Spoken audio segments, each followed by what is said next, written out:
The next category we'll look at is units and increments. Here under ruler units, we can choose what unit of measurement we'd like to use for both the horizontal and vertical rulers.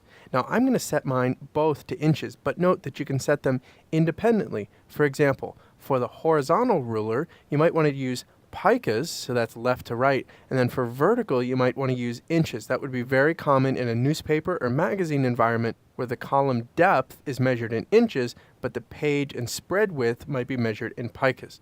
Also notice, I think some Canadians are going to be excited about this, agates have been added in CS3. I don't know a lot about agates, but if you use them, I think you'll be glad to know that we've added them for you. So here under horizontal, I'm going to choose inches. Under vertical, I'm going to match it with inches. And note that even though I've specified inches on both of my ruler units, inside the interface, that is inside the control panel and the various panels, you can really enter any unit of measurement you want. So if you want to type something in points or picas or millimeters, you can do that. Everything will automatically be translated to inches for you. The other setting that you might want to adjust here is the size leading keyboard increment. This is essentially for nudging or tweaking your font sizing. So by default, that's 2 points. You might want to change that to 1 point just for a smaller increment of nudge. I know some folks even set that to half a point or a quarter point for very fine-tuned editing. I think a point works pretty well. You can set that to whatever you'd like.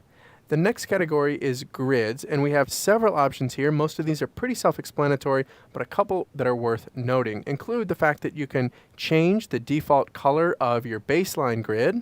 You can also change whether it's relative to the top of the page or the top of the margin. Down here under document grid, you can also customize the color of that grid. Light gray I think works pretty well.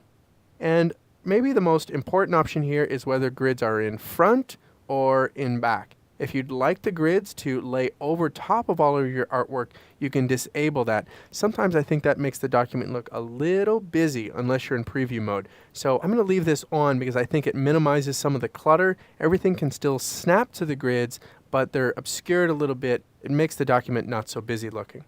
And then the third category here related to units, guides, grids, and so on is just guides and pasteboard. The thing that I want to point out here is that you can control the custom color for all the various guides, including margins, columns, bleed, slug. You can even customize the preview background for when you're in preview mode. I think light gray works pretty well. Maybe you want to do a dark gray or a black or custom color here at the bottom, but you can set this up however you'd like.